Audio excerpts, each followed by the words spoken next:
Om Swastiastu. Assalamualaikum warahmatullahi wabarakatuh. Salam sejahtera buat kita semua. Shalom, namo buddhaya, salam kebajikan, rahayu, rahayu, rahayu. Perkenalkan, nama saya Dede Sugiastike, CGP Angkatan 10 Kabupaten Buleleng, Provinsi Bali, dari SD Negeri Bestale. Sebelum mulai acara destinasi hari ini, mari kita tundukkan kepala sejenak, memohon izin kepada Desa Yang Widiwase, Tuhan Yang Maha Esa, karena berkat rahmat Beliau kita bisa berkumpul di acara ini. Dan mudah-mudahan apa yang nanti Tiang sampaikan bisa berjalan dengan baik. Untuk itu, Bapak Ibu yang mohonkan untuk berdiri sejenak.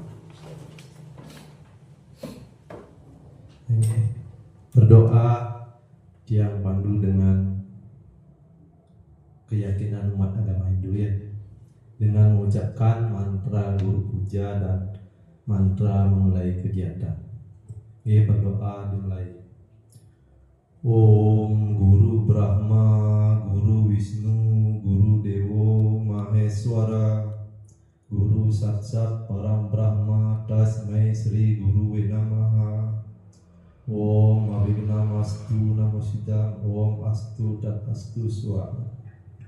Doa selesai. Silakan Bapak Ibu duduk kembali. Nah, bagaimana kabarnya Bapak Ibu hari ini? Baik ya. Sudah kelihatan dari wajah-wajahnya habis makan siang, pasti dalam kondisi baik jadinya ya. Di samping itu mungkin karena tanggal-tanggal muda ya, habis gajian, rekening sudah masuk semuanya, itu yang bikin Bapak Ibu bahagia hari ini. Nah, untuk hari ini dia akan menyampaikan praktik baik, yaitu tentang penyebaran, pemahaman dan pengenalan penerapan budaya positif. Nah, tapi sebelumnya ada yang ucapkan juga selamat datang kepada para guru-guru hebat. Nah, di sini kita mari bekerja sama, berkolaborasi, saling mendukung demi mewujudkan budaya positif di sekolah kita ya.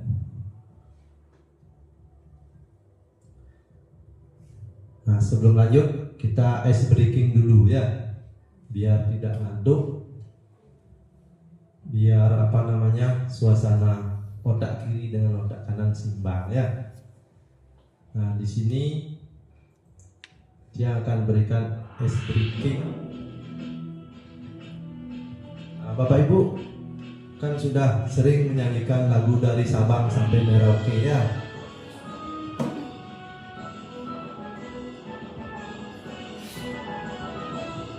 Sabang sampai Merauke, berjaya pulau-pulau, sambung menyambung menjadi satu, itulah Indonesia. Indonesia tanah airku, aku berjanji padamu, menjunjung tanah airku Indonesia. Nah, silakan berdiri dulu Bapak Ibu ya, biar lebih semangat lagi. Nah, diulang ya, itu tadi contohnya ya.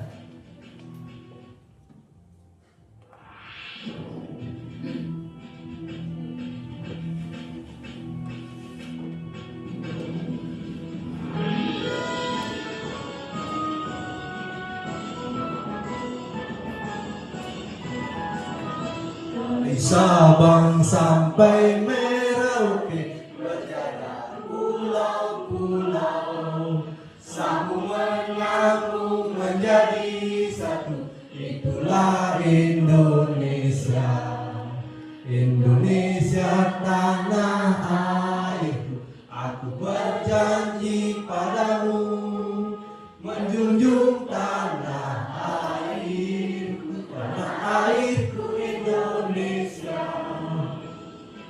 Itu dia. Masih ada dikit-dikit, dilanjutkan dulu.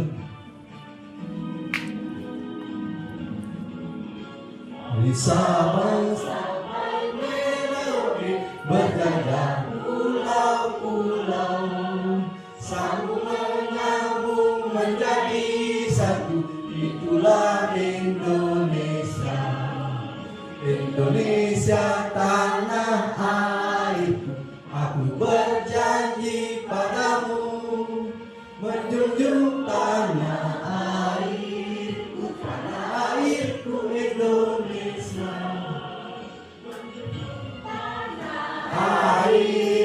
Tanah airku Indonesia. Nah, cukup ya.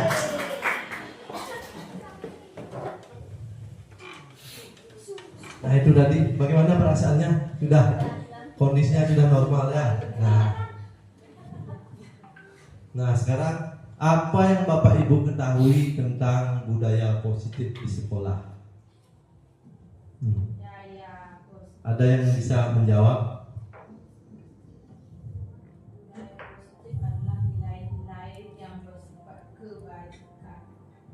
Ya betul sekali itu Bu Komang ya.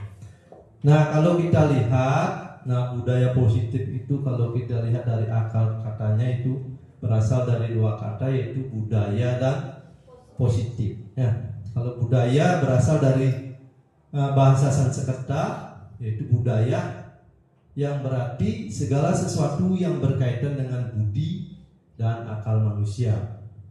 Nah budaya biasanya mencakup nilai-nilai, norma-norma, adat istiadat, kebiasaan dan budayaan yang diwariskan dari satu generasi ke generasi berikutnya. Dan kalau positif, positif dalam bahasa Latin yaitu positivus, yang berarti pasti, nyata, optimis. Nah dalam konteks ini positif mengacu pada hal-hal yang baik, bermanfaat dan konstruktif. Nah jadi budaya positif itu adalah sekumpulan nilai, norma, dan kebiasaan dalam suatu komunitas atau organisasi yang mendukung pertumbuhan, kesejahteraan, dan kemajuan anggotanya secara konstruktif. Nah menurut Ki Hajar Dewantara, guru di sini diibaratkan sebagai seorang petani yang memiliki peranan penting untuk menjadikan tanamannya tumbuh subur. Nah, petani akan memastikan bahwa tanah atau tempat tumbuhnya tanaman adalah tanah yang cocok untuk ditanami. Nah, seperti misalnya kalau di daerah di sini kan di Bestale ya, mungkin tanah yang cocok ditanam itu adalah pohon durian. Ya. Pohon durian karena kualitas tanahnya bagus, sehingga durian Bestari itu terkenal sampai ke mancanegara. Terkenal ya. Namun orang di Bestari pasti kagini durian. Nah, ya, dimanapun Bapak Ibu berada, kalau memperkenalkan diri, udah coba jangan di Bestari Pak. Dibatin lah durian gitu. Udah otomatis seperti itu. Kemudian kalau misalnya di daerah mana namanya itu Banjar ya. Tanah yang cocok di sana ditanamnya adalah tanaman anggur. Nah, itu harus bisa kita membedakan di mana tanaman itu ditanam di tempat yang cocok ya.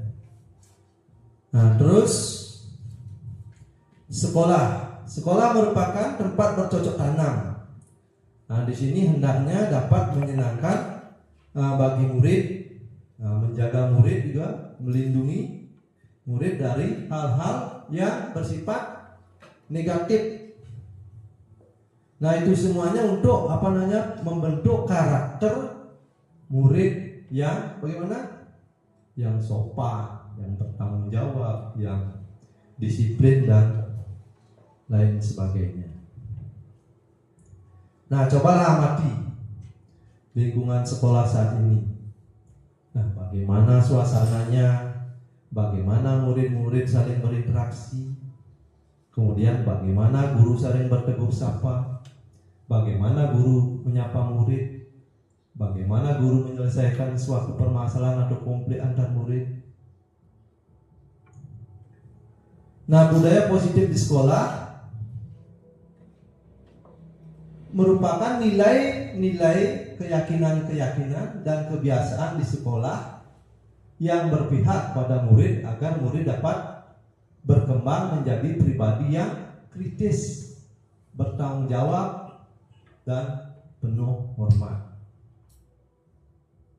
Nah, budaya positif di sekolah dapat terwujud apabila semua warga yang ada di sekolah menjadi insan yang menghargai, yang menjunjung tinggi nilai-nilai kebajikan universal yang telah ada dan diyakini bersama. Nah, kalau di dalam sekolah tidak ada saling menghargai, tidak juga menjunjung tinggi nilai-nilai kebajikan, maka budaya positif di sekolah tidak akan tercipta ya. Kemudian nilai-nilai kebajikan ini sangatlah penting, baik itu bagi guru, bagi murid, agar menjadi motivasi dalam dirinya. Motivasi dalam diri itu namanya motivasi intrinsik, sehingga dapat menumbuhkan kesadaran akan tindakan positif tanpa dipengaruhi adanya hadiah ataupun hukuman. Nah, kalau hadiah ataupun hukuman adalah motivasi dari ekstrinsik atau dari luar. Artinya ketika siswa itu berbuat sesuatu, ketika ada hadiahnya, baru siswa itu baru mau melakukan sesuatu. Ketika tidak ada, tidak mau dia. Begitu juga dengan hukuman. Tidak buat PR karena takut dihukum, itu juga tidak baik sebenarnya ya. Nah, terus lanjut. Nah, penerapan budaya positif. Nah, di sini ada 7, yaitu perubahan paradigma teori kontrol, disiplin positif dan nilai-nilai kebajikan universal, teori motivasi, hukuman, penghargaan dan restitusi, kemudian kebutuhan dasar manusia, keyakinan kelas, posisi kontrol, dan segitiga restitusi ya. Nah, yang pertama adalah perubahan paradigma dan teori kontrol. Nah, ini ada gambar gambar tangan ya. Coba Anda bayangkan bahwa Anda menyimpan sesuatu yang sangat berharga di dalam kepalan tangan Anda. Anda perlu menjaga benda tersebut sekuat tenaga. Anda karena begitu pentingnya untuk kehidupan Anda. Tugas rekan Anda adalah mencoba dengan segala cara untuk membuka kepalan tangan Anda. Teman Anda boleh membujuk, menghardik, mengintimidasi, memarahi, menggoda, menggelitik, bahkan menawari Anda uang agar Anda bersedia membuka kepalan tangan Anda. Cobalah buka. Nah, misalnya di dalam tangan itu ada misalnya barang berharga, apa contohnya? Emas, cincin. Nah, misalnya di dalam tangan ini. Misalnya kayak dipa misalnya, ada emas ini. Mungkin siapanya Bu Yulia merayu misalnya caranya. Bagaimana caranya biar tangannya Dek Dipa itu terbuka? Bisa kira-kira merayu? Mungkin nanti kalau ceweknya Dek Dipa baru bisa ya. Nah itu. Artinya begini, kepala tangan ini bisa terbuka hanya bisa dengan kontrol daripada Dek Dipa sendiri. Artinya orang lain tidak akan bisa membuka tangan kita kalau kita tidak mau. Nah, seperti tadi, kecuali dirayu sampai luluh hatinya Dek Dipa, baru tangan itu akan bisa terbuka. Artinya kontrol itu tetap pada orang yang memiliki tangan tersebut ya. Nah, apa alasan Anda membuka kepala tangan Anda? Kemudian apa alasan Anda menutup kepala tangan Anda?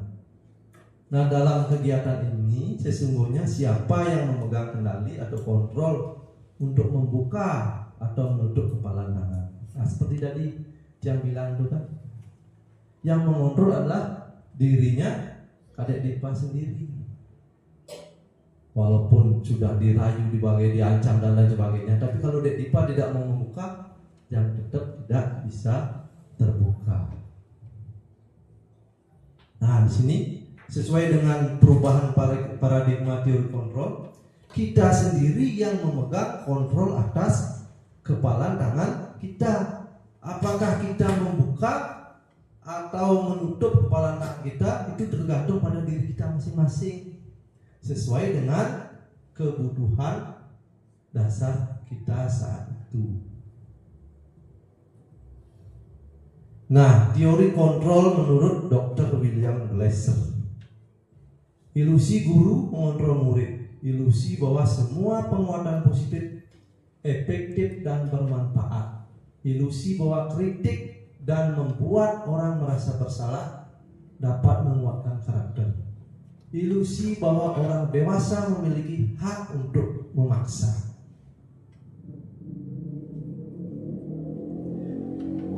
Nah, teori ini mengatakan bahwa setiap tindakan yang dilakukan di bawah kendali diri sendiri, orang lain tidak bisa mengendalikan diri Anda. Dan setiap perilaku pasti memiliki tujuan. Nah, seperti tadi. Artinya yang mengontrol itu adalah diri kita sendiri. Kenapa kita mengepalkan tangan seperti itu? Karena ada cincin, ada emas di dalamnya. Kalau dibuka nanti jatuh, diambil sama orang. Nah, itu artinya setiap perilaku pasti memiliki tujuan yang pasti, ya. Nah, di sini menurut stimulus respon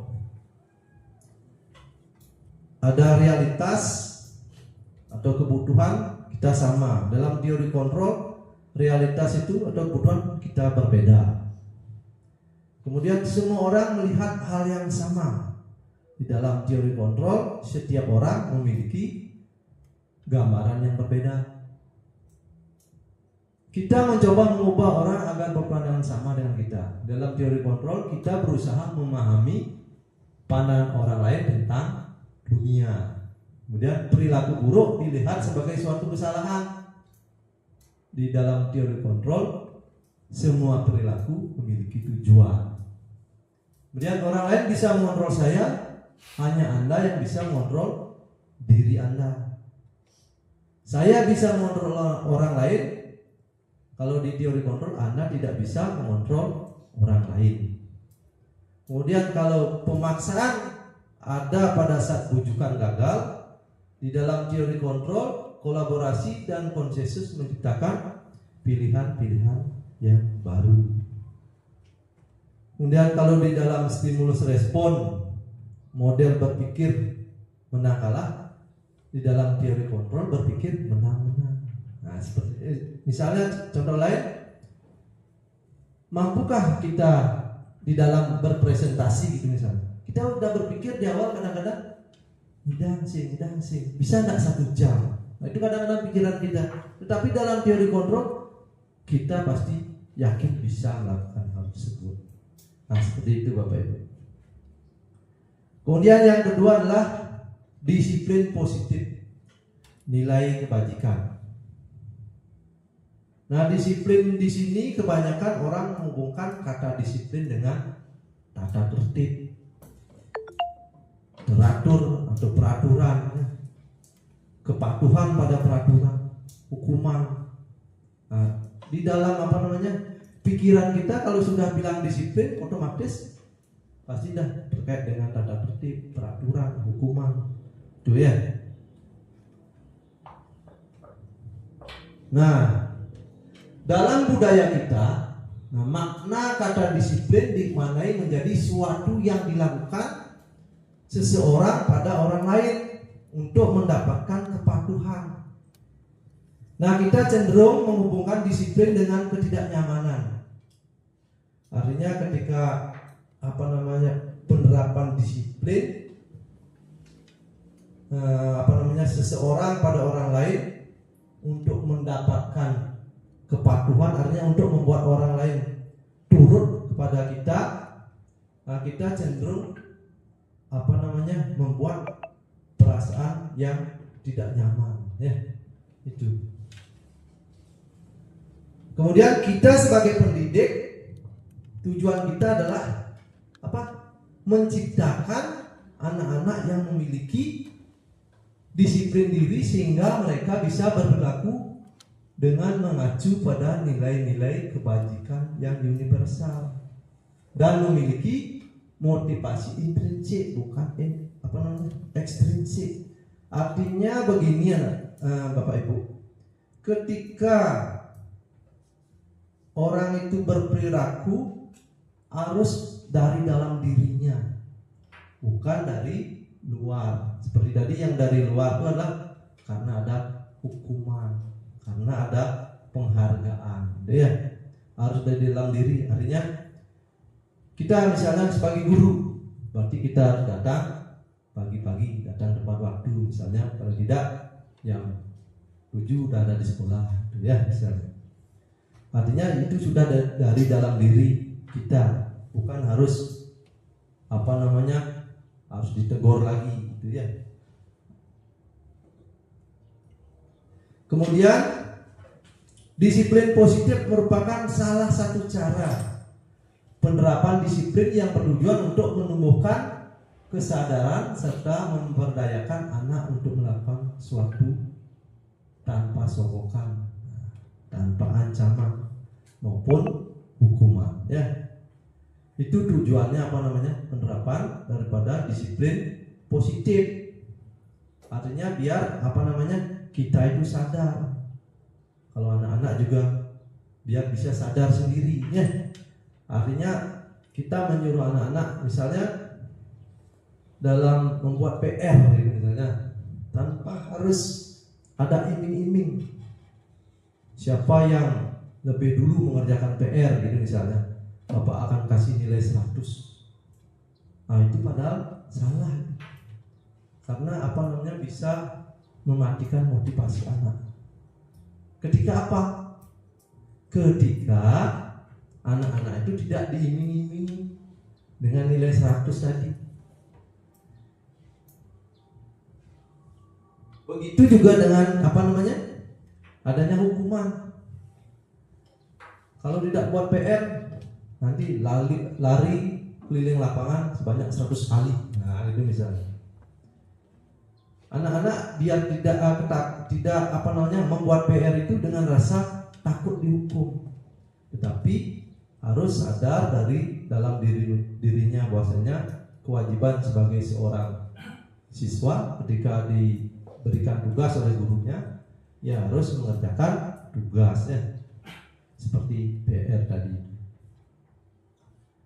Kemudian seseorang memiliki disiplin positif adalah mereka yang mampu bertanggung jawab atas segala yang dilakukannya, karena mereka mendasarkan tindakan pada nilai-nilai kebajikan universal. Nah, nilai-nilai kebajikan yaitu yang pertama sifat-sifat positif manusia yang merupakan tujuan mulia yang ingin dicapai setiap individu. Kemudian yang kedua, dengan mengaitkan nilai-nilai kebajikan yang diyakini seseorang, maka motivasi intrinsik akan terbangun sehingga menggerakkan motivasi dari dalam untuk mencapai tujuan yang mulia yang diinginkan. Ini menurut Diana Gossen tahun 1998.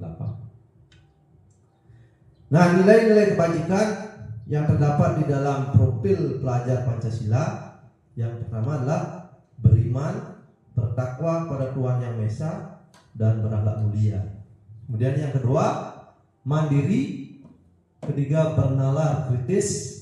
4, berkebinekaan global, bergotong royong, dan yang keenam adalah kreatif. Nah, ini ya tadi sudah teori kontrol, disiplin positif, dan nilai kebajikan. Ya, itu tadi sudah disampaikan. Nanti tolong diingat-ingatnya. Dan teori motivasi, hukuman, penghargaan, dan restitusi. Yang ketiga. Nah, teori motivasi. Setiap perilaku manusia didasarkan atas dorongan. Yaitu ada motivasi eksternal, ada motivasi internal. Nah, motivasi eksternal ini adalah untuk menghindari ketidaknyamanan atau hukuman. Itu termasuk motivasi eksternal. Kemudian mendapatkan imbalan atau penghargaan. Kemudian kalau motivasi internal, untuk menghargai dirinya sendiri dengan meyakini nilai-nilai yang dipercaya.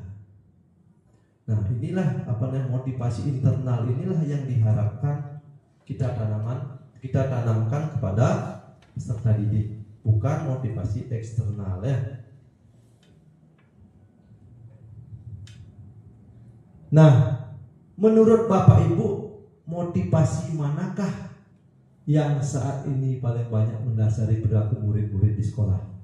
Nah, yang mana motivasinya? Kan ada ekstrinsik dan intrinsik. Kira-kira yang mana?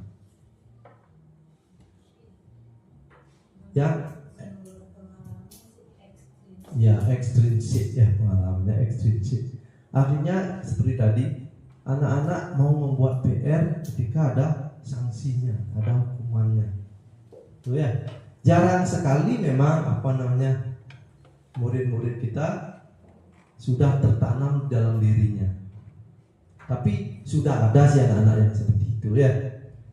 Cuma kita perlu tingkatkan lagi, biar semua anak menjadi sadar akan tugasnya masing-masing. Nah, yang pertama untuk menghindari ketidaknyamanan atau hukuman. Nah, ini merupakan tingkat terendah dari motivasi perilaku manusia. Nah, biasanya orang yang motivasi perilakunya untuk menghindari hukuman atau ketidaknyamanan akan bertanya, apa yang akan terjadi apabila saya tidak melakukannya? Itu pertanyaannya ya. Kemudian sebenarnya mereka sedang menghindari permasalahan yang mungkin muncul dan berpengaruh pada mereka secara fisik, psikologis maupun tidak terpenuhinya kebutuhan mereka. Nah, bila mereka tidak melakukan tindakan tersebut, nah itu ya. Terus yang kedua, untuk mendapatkan imbalan atau penghargaan dari orang lain. Nah, ini merupakan satu tingkat di atas motivasi yang pertama.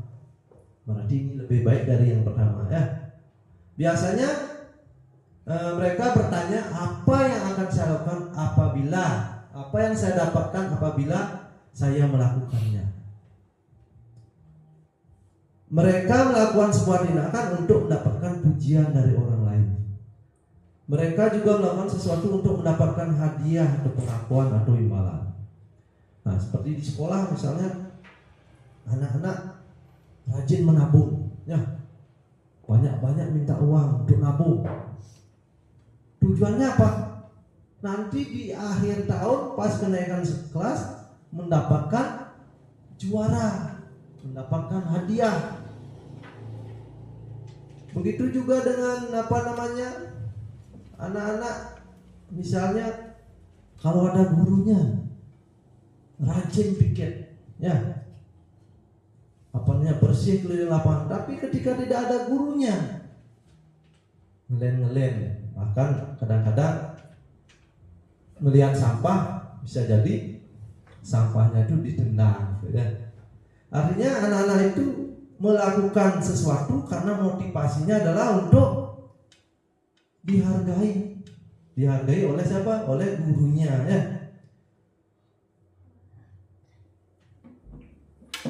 Di samping itu juga untuk apa? Untuk mendapatkan pujian. Nah, ini murid ini malah rajin. Nah, itu ya. Ini malah rajin murid ini, sing tunen murid ini jognya mak sampah gitu ya. Padahal itu terjadi hanya ketika ada gurunya. Ketika tidak ada gurunya, seperti tadi saya bilang, sampahnya kadang-kadang ditendang ya. Tidak dipungut, tidak dimasukkan ke tong sampah.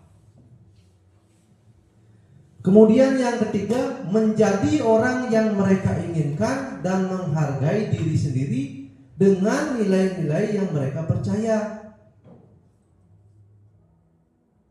Biasanya mereka bertanya, akan menjadi orang yang seperti apabila apabila saya melakukannya. Melakukan sesuatu karena nilai-nilai yang mereka yakini dan hargai. Mereka melakukannya karena mereka ingin menjadi orang yang melakukan nilai-nilai yang mereka yakini tersebut. Namun motivasi yang akan membuat seseorang memiliki disiplin positif karena motivasi berperilaku bersifat internal, bukan eksternal. Nah, artinya di sini murid tersebut sudah tumbuh di dalam dirinya. Bahwasanya ketika sudah melihat sampah, sampah itu harus kita pungut, harus kita buang di tong sampah. Itu hendaknya kita tanamkan kepada anak-anak. Bagaimana caranya? Nah, itu adalah PR bagi Bapak Ibu dan termasuk yang juga sebagai guru ya.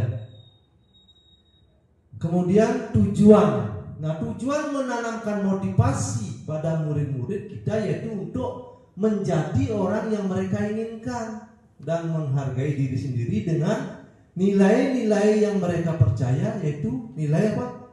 Profil pelajar Pancasila. Yaitu apa saja? Beriman dan bertakwa kepada Tuhan Yang Maha Esa dan berakhlak mulia, berkebinekaan global, bergotong royong, kreatif, bernalar kritis dan mandiri. Nah, itulah yang harus kita tanamkan kepada murid-muridnya. Kemudian hukuman dan konsekuensi. Ada hukuman, ada konsekuensi. Nah, hukuman di sini tidak terencana atau tiba-tiba. Tidak ada kesepakatan, tidak ada perjanjian sebelumnya. Artinya seperti ada murid tidak buat PR. Begitu tidak buat PR langsung lari 100 kali keliling lapangan. Padahal materinya agama, berarti tidak nyambung, tidak sesuai jadinya. Ya. Kemudian murid tidak tahu apa yang akan terjadi. Nah, ketika murid melakukan kesalahan, mereka tidak tahu apa sanksinya. Murid tidak dilibatkan. Hukuman bersifat satu arah. Bisa berupa fisik maupun psikis. Nah, fisik itu seperti tadi, lari keliling lapangan. Kalau psikis, pikiran murid menjadi terganggu. Kemudian kalau konsekuensi sudah terencana atau sudah disepakati. Misalnya seperti tadi, kalau ada anak-anak yang membuang sampah sembarangan, berarti sanksinya adalah apa? Memungut sampah tersebut. Nah, gitu saja. Sudah disepakati. Kemudian sudah dibahas dan disetujui oleh murid dan guru. Nah, artinya di sini sudah ada perjanjian, sudah ada MOU-nya. Ketika kesalahannya ini, sanksinya ini, konsekuensinya ini, gitu ya. Artinya sudah sama-sama mengetahui, guru tahu, murid juga tahu. Kemudian konsep disiplin dengan identitas gagal. Yang namanya gagal nih, yaitu hukuman. Nah, ini termasuk gagal hukumannya. Itu bisa berakibat menyakitkan. Berarti menyakitkan bagi murid yang dihukum. Bisa membuat tidak nyaman. Bisa membuat murid takut, merasa ketakutan. Hukuman juga bisa bersifat memaksa. Nah, juga hukuman bisa membuat murid menyembunyikan kesalahannya. Artinya bisa membuat murid di sini tidak jujur, ya. Karena sekali tidak jujur akan menimbulkan ketidakjujuran berikutnya. Terus murid menjadi rendah diri. Nah, minder jadinya muridnya. Kemudian penghargaan juga. Penghargaan termasuk identitas yang gagal juga di sini. Karena satu penghargaan tidak efektif. Nah, seperti tadi, kalau tidak ada penghargaan, murid tersebut tidak akan mau melakukan sesuatu. Merusak hubungan. Nah, misalnya kalau di dalam kelas Yang mendapat ranking 1 itu misalnya dapat hadiah buku sekian, dapat tiga buah itu misalnya. Yang lainnya merasa gini jadinya, merasa tidak dihargai, bisa jadi bentrok antar temannya itu. Kemudian juga mematikan kreativitas. Nah, seperti tadi, ketika tidak ada penghargaan, murid tersebut tidak mau melakukan sesuatu. Kemudian menghukum dengan sistem ranking, merampas hak dan harga dirinya. Itu penghargaannya. Nah, konsep disiplin dengan identitas sukses. Nah, ini mungkin yang perlu dilakukan, yaitu konsekuensi penguatan jangka pendek, perlu monitoring berkelanjutan, stimulus respon. Nah, murid menghormati peraturan, kehilangan waktu merenungi kesalahannya. Kemudian yang identitas sukses lagi adalah restitusi, yaitu murid bertanggung jawab untuk perilakunya, fokus pada pemecahan masalah jangka panjang. Kemudian murid menghormati dirinya dan orang lain. Nah, teori kontrol, dirinya yang memegang kontrol. Kemudian yang kelima, murid bersemangat memperbaiki diri. Nah, inilah yang diharapkan, ya. Nah, restitusi. Restitusi adalah proses menciptakan kondisi bagi murid untuk memperbaiki kesalahannya, sehingga mereka dapat kembali ke kelompoknya dengan karakter yang lebih kuat. Nah, ciri-ciri restitusi bukan untuk menebus kesalahan, namun untuk belajar dari kesalahan. Restitusi memperbaiki hubungan. Restitusi adalah tawaran, bukan paksaan. Restitusi menuntun untuk melihat ke dalam diri, ya. Kemudian restitusi mencari kebutuhan dasar yang mendasari tindakan. Restitusi adalah cara yang paling baik. Restitusi fokus pada karakter, bukan tindakan. Kemudian restitusi menguatkan. Restitusi fokus pada solusi. Artinya ketika murid itu ada masalah, solusinya apa? Itu yang difokuskannya. Kemudian restitusi mengembalikan murid yang salah pada kelompoknya. Nah, seperti tadi, dengan restitusi, murid yang membuang sampah tadi itu, dia sudah tahu bahwasanya dia harus memungut sampah itu kembali. Itu sudah sadar dari dalam dirinya. Nah, sekarang mari kita bermain, ya. Nah, pilihlah hukuman atau konsekuensi. Nah, ini tindakan guru. Bapak Ibu tinggal pilih. Ini hukuman apa, konsekuensi. Nomor 1, mencatat sebanyak 100 kali kalimat "Saya berjanji tidak akan terlambat lagi karena terlambat titik-titik." Nah, itu misalnya. Artinya ini ada murid yang terlambat datang ke sekolah, disuruh mencatat atau menulis "Saya berjanji tidak akan terlambat kali" sebanyak 100 kali kalimat. Ini konsekuensi apa hukuman? Hukuman.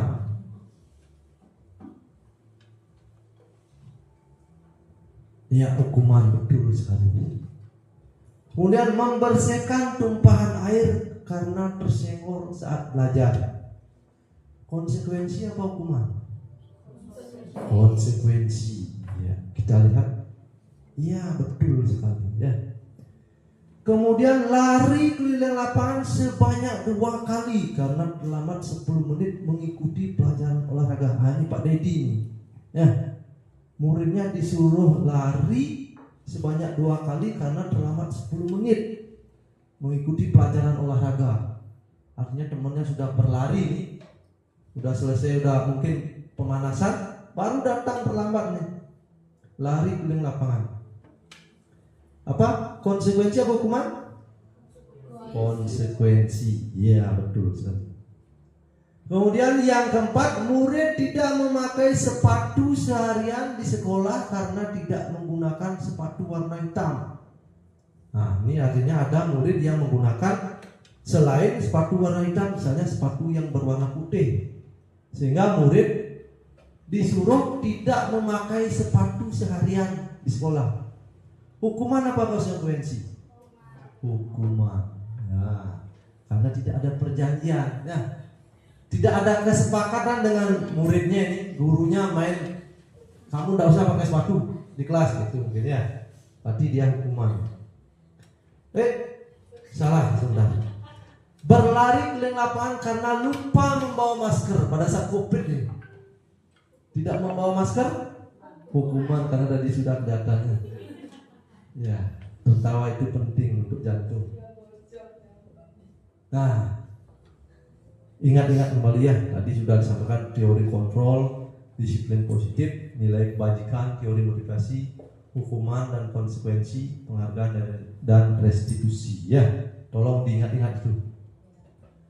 Nah, ice breaking lagi karena Bapak Ibu jangan lihat udah capek, ice breaking lagi sekarang.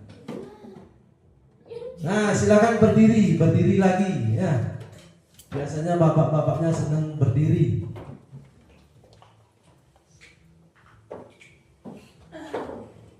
Ya, ikuti apa yang tampil di layar ya. Apa namanya tadi habis ada yang mencatat itu biar nggak terlalu tegang untuk memasukkan jari jemarinya. Silakan ikuti yang videonya ini ya.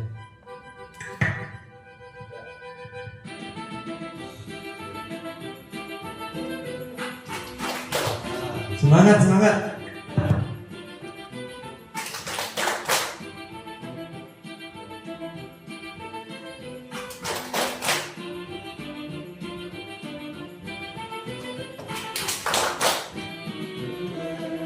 Ayo goyang. Putar, cari tempat yang nyaman ya. Biar lemas otot-ototnya. Putar lagi, balik. Ya, putar lagi.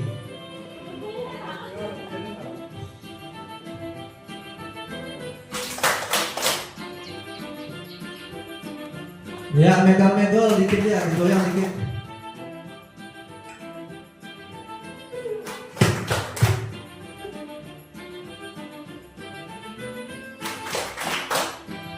Ayo putar lagi. Ya, balik puternya. Jangan sampai bergulingan ya. Terus balik lagi.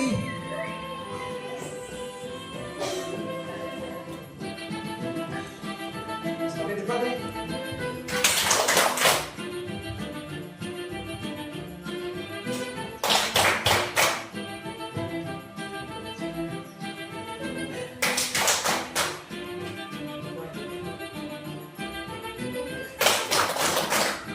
Iya, putar lagi.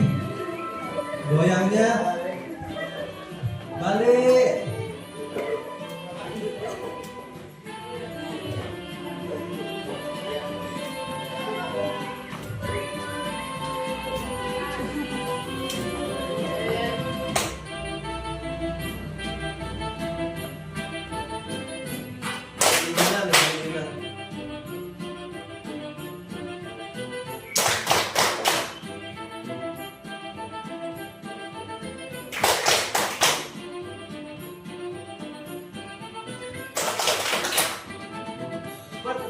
Cepat.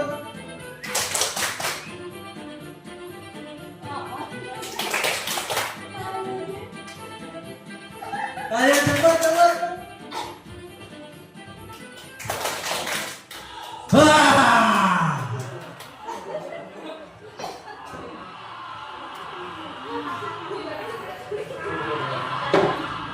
Ketawanya berapa?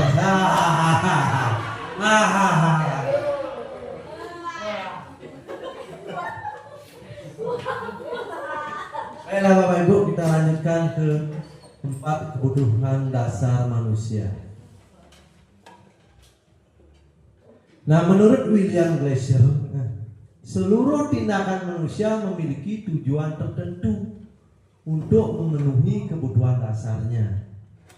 Nah, di sini ada 5 kebutuhan dasar ya, yaitu ada bertahan hidup, penguasaan, kasih sayang dan rasa diterima, kebebasan dan kesenangan. Nah, ini ya kebutuhan dasar hidup manusia: mempertahankan hidup, kasih sayang dan rasa diterima, pengakuan atas kemampuan, kebebasan dan kesenangan. Nah, mempertahankan hidup, kebutuhan yang bersifat fisiologis untuk bertahan hidup, misalnya kebutuhan akan kesehatan, kebutuhan akan rumah, makanan, proses reproduksi, dan kebutuhan akan perasaan aman. Ya. Artinya seseorang ini kebutuhannya pasti butuh rumah ya, butuh makanan. Ada yang tidak butuh makanan? Pasti untuk makanan itu adalah untuk bertahan hidup. Ya. Kalau tidak hidup, tidak makan, berarti tidak hidup, bisa mati. Kemudian kasih sayang dan rasa diterima. Kebutuhan akan hubungan dan koneksi sosial, kebutuhan untuk memberi dan menerima kasih sayang, dan kebutuhan untuk merasa menjadi bagian dari suatu kelompok, keinginan disukai dan diterima oleh lingkungannya, akrab dengan orang tuanya, belajar karena suka pada gurunya, teman sebayanya sangatlah penting. Artinya kebutuhan yang kedua adalah seseorang itu butuh akan kasih sayang, butuh akan diterima, rasa diterima di lingkungannya. Ya. Ada yang nggak senang disayangi? Pasti semua ingin disayangi ya. Itu salah satu kebutuhan dasar hidup manusia. Ada yang ingin tidak diterima di lingkungannya? Pasti semua ingin diterima di lingkungannya sendiri ya. Kemudian pengakuan atas kemampuan. Nah, kekuatan untuk mencapai sesuatu, menjadi kompeten, menjadi terampil, diakui atas prestasi dan keterampilan kita, didengarkan dan memiliki rasa harga diri. Artinya seseorang itu ingin diakui atas kemampuannya. Saya pasti bisa. Saya yang paling kuat. Nah, itu atas kemampuan, pengakuan atas kemampuan. Kemudian kebutuhan yang tadi adalah kebebasan. Kebutuhan akan kemandirian, otonomi, memiliki pilihan dan mampu mengendalikan arah hidup seseorang. Artinya setiap orang pasti ingin bebas. Nah, ingin memiliki kebebasan. Kemudian kebutuhan selanjutnya adalah kebutuhan akan kesenangan. Kebutuhan untuk mencari kesenangan, bermain dan tertawa. Kebutuhannya ya. Pasti kadang-kadang ketika kita sudah merasa mumet, merasa sumpah pikirannya, kita perlu jalan-jalan, mencari hiburan gitu ya. Sehingga rasa mumet tadi hilang gitu ya. Seperti tadi juga, ketika kita sudah capek dari tadi, kita lakukan ice breaking. Nah ya, seperti tadi ya. Dengan ice breaking kita bisa bermain dan tertawa. Nah, studi kasus. Nah, ini ada kasus Ibu Ambar, guru wali kelas 2A di SD Pelita Hati, sedang bingung menghadapi ulah satu murid di kelasnya. Doni, beberapa anak di kelas 2A telah datang padanya dan mengeluhkan Doni yang seringkali meminta bekal makan siang mereka dengan paksa. Jika Anda menghadapi situasi seperti itu, seperti Ibu Ambar, apa yang akan Anda lakukan? Menurut Anda, kira-kira apa alasan Doni melakukan hal itu? Nah, kenapa Doni sering meminta bekal makan siang dengan paksa. Apa kira-kira alasan dari kebutuhan tadi? Apa namanya 5 dasar kebutuhan manusia tadi? Kira-kira apa?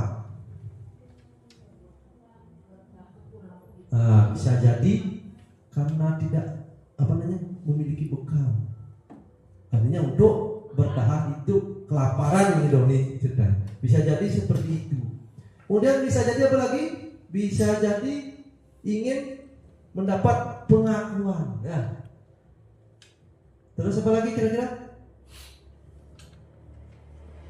Nah, alternatif jawaban studi kasus bertahan hidup, pengakuan atas kemampuan. Lagi apa kira-kira?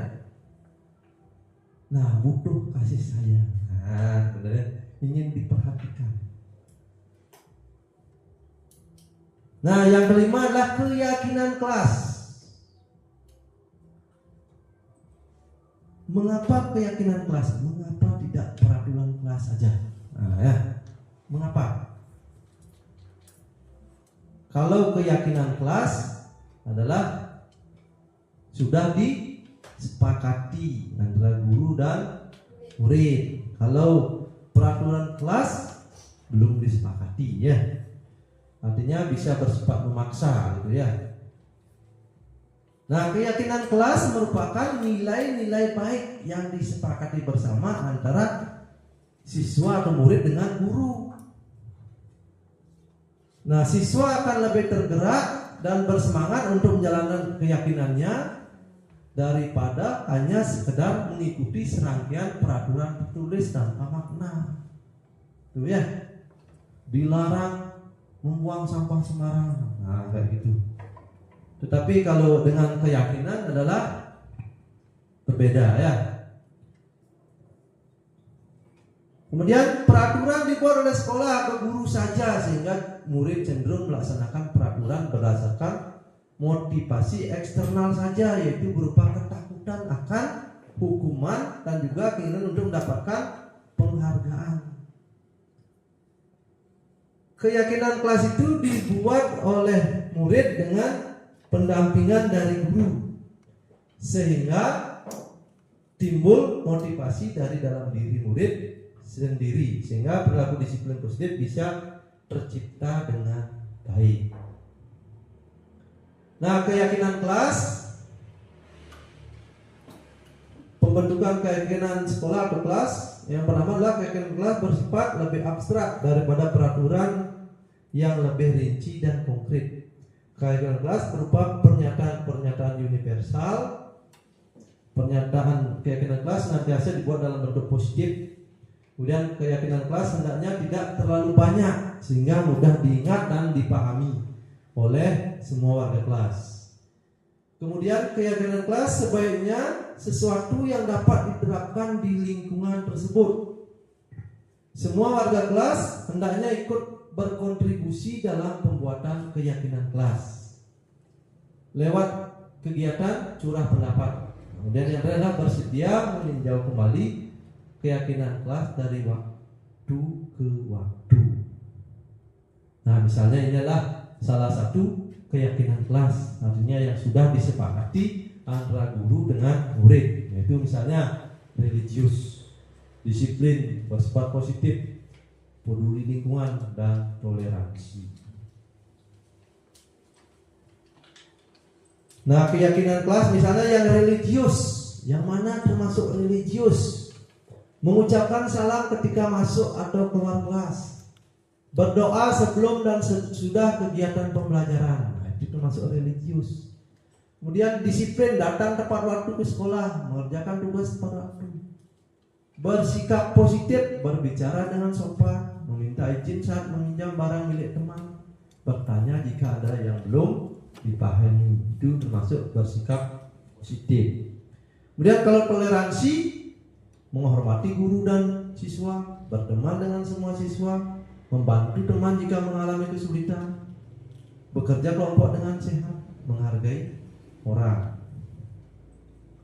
Kemudian kalau peduli lingkungan, melakukan piket kebersihan sesuai jadwal, mengikuti kegiatan kebersihan sekolah, membuang sampah pada tempatnya, menjaga kelas tetap bersih dan nyaman. Nah, itu.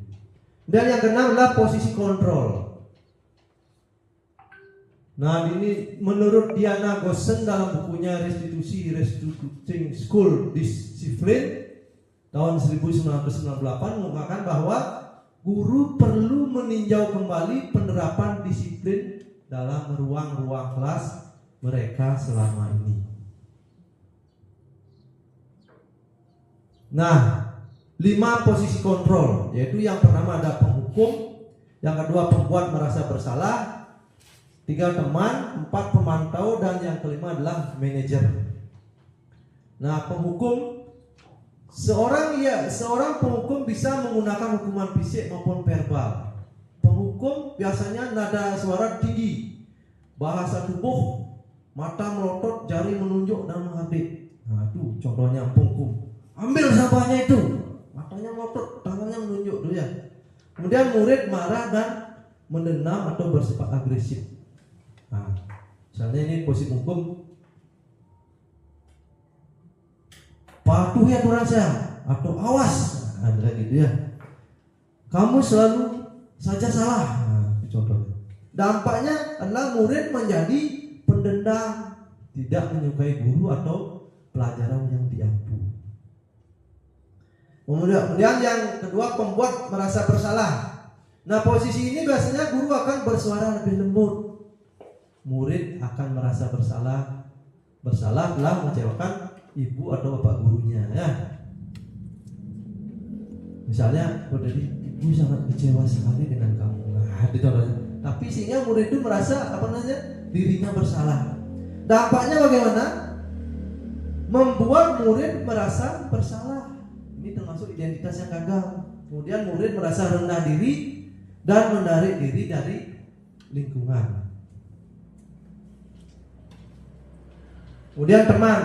Nah, kalau ditemani, guru pada posisi ini tidak akan menyakiti murid, namun akan tetap berupaya mengontrol murid melalui persuasi. Nah, hal negatif dari posisi teman adalah bila suatu saat guru tersebut tidak membantu, maka murid akan kecewa. Kemudian yang ketiga, murid hanya akan bertindak untuk guru tertentu dan tidak untuk guru lainnya. Murid akan bergantung pada guru tersebut. Nah, di sini biasanya guru akan berkata, ayo bantulah demi bapak ya. Ayo ingat tidak ada bantuan bapak selama ini. Nah, itu ya. Ya sudah, kali ini tidak apa-apa. Nah, itu pernyataan gurunya maksudnya. Nah, ini akan berdampak murid akan bergantung pada satu orang guru. Ini akan membuat murid tidak mandiri, tidak bisa berpikir untuk dirinya sendiri. Kalau pemantau, nah guru di sini hanya memantau, mengawasi saja. Posisi pemantau berdasarkan pada peraturan-peraturan dan konsekuensi. Seorang pemantau sangat mengandalkan perhitungan, catatan data. Nah, di sini guru ketika melihat muridnya melanggar, mana dicatat. Oh, tanggal sekian. Misalnya Dedi melanggar apa gitu, hanya dicatat dia. Nah, dampaknya di sini adalah murid akan menghitung konsekuensi dan hadiah tanpa memahami sepenuhnya nilai kebajikan yang dituju. Artinya murid di sini adalah tidak sepenuhnya mandiri. Nah, yang selanjutnya adalah manajer. Nah, posisi di mana guru berbuat sesuatu bersama dengan murid. Dan yang kedua, mempersilahkan murid mempertanggungjawabkan perilakunya, mendukung murid agar dapat menemukan solusi atas permasalahannya sendiri. Seorang manajer bukannya memisahkan murid dari kelompoknya, tapi mengembalikan murid tersebut ke kelompok dengan lebih baik dan kuat. Nah, seorang manajer akan berkata,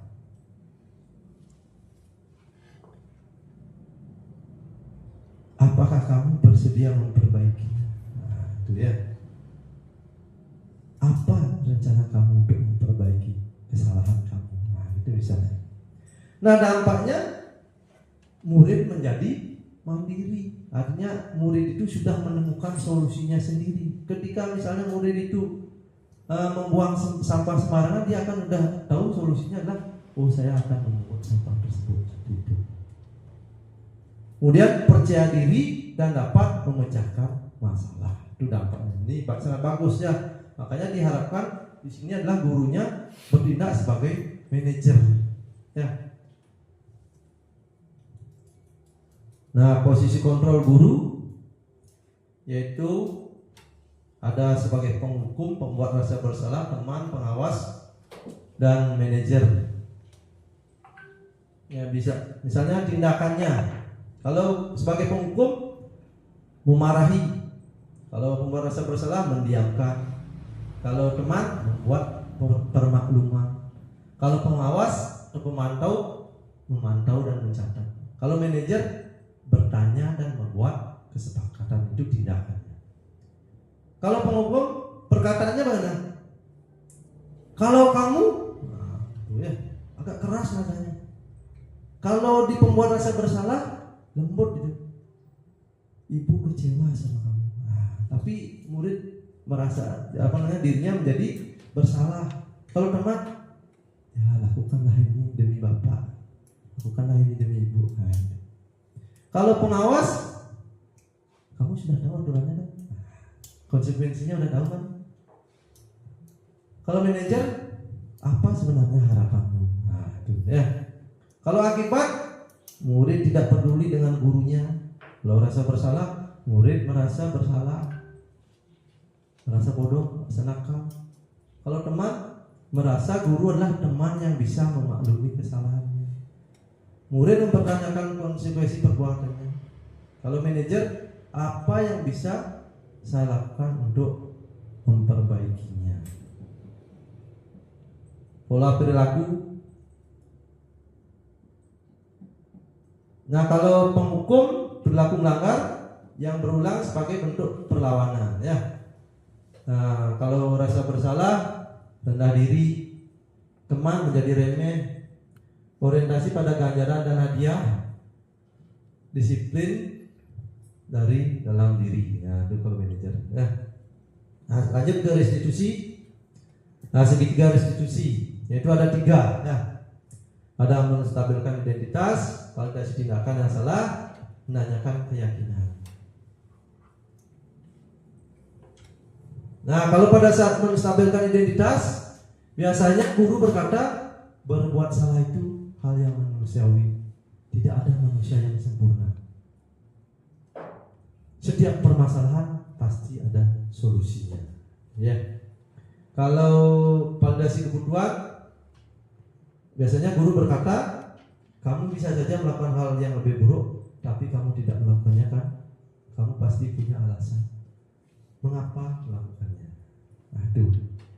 Kalau menanyakan keyakinan, biasanya gurunya berkata, apa nilai yang kita percaya di kelas? Kamu ingin jadi anak yang seperti apa? Nah, seperti itu ya. Nah, ini ada contoh penyelesaian kasus secara restitusi ya. Nah, Bapak terus sedikit nih.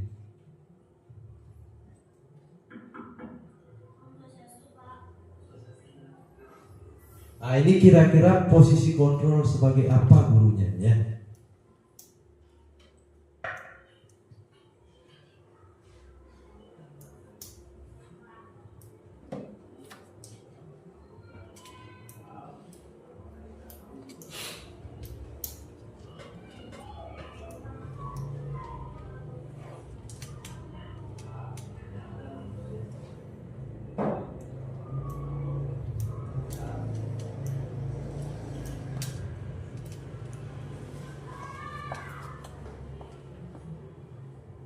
Nah, ini ceritanya lah gurunya memanggil ada siswa yang membuang sampah sembarangan ya. Suruh datang ke ruangan.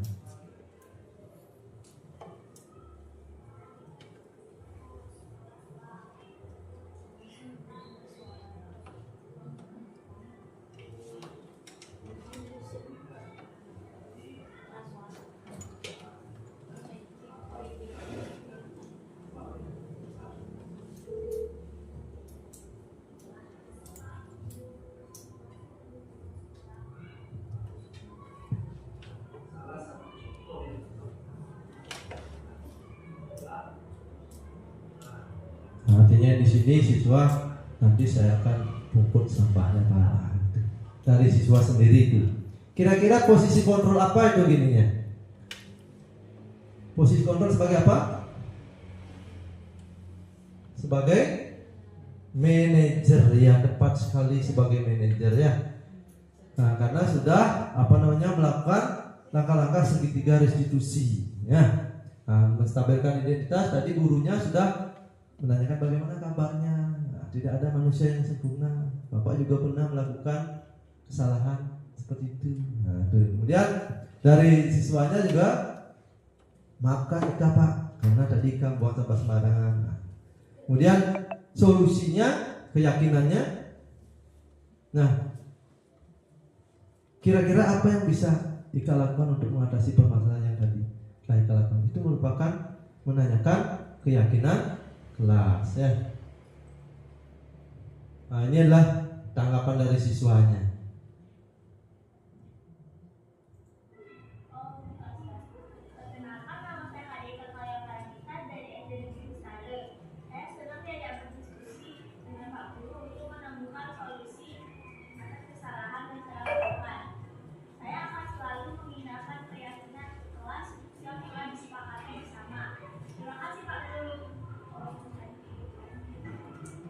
Nah, itu Bapak Ibu. Ketika kita melakukan posisi kontrol sebagai manajer, anak itu akan merasa senang dan bahagia. Nah, jadi hanya itu Bapak Ibu. Di sini dia akan simpulkan bahwasanya budaya positif dalam lingkup sekolah merupakan impian semua manusia. Ya, budaya positif atau disiplin positif menurut Ki Hajar Dewantara harus dibangun terlebih dahulu dari dalam diri. Ya, karena untuk mencapai kemerdekaan belajar bermula dari penanaman sikap disiplin yang kuat dari awal.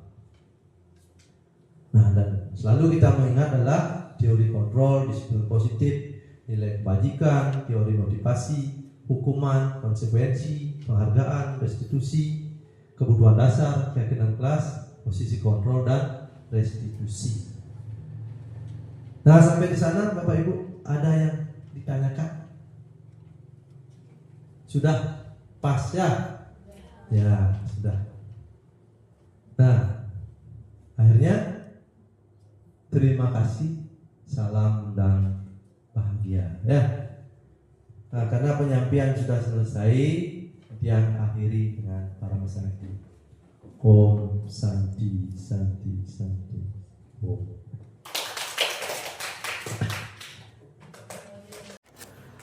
Om Swastiastu. Perkenalkan, nama saya Ketut Edi Sugiantara. Setelah saya mengikuti diseminasi tentang penyebaran, pemahaman dan pengalaman penerapan budaya positif di sekolah yang dilaksanakan oleh Bapak Gede Sugiastika, saya paham tentang budaya positif seperti teori kontrol, disiplin positif, nilai kebijakan, teori motivasi, hukuman dan konsekuensi, penghargaan, dan restitusi. Terima kasih Pak Gede sudah mau berbagi praktik baik. Om Santi Santi Santi Om.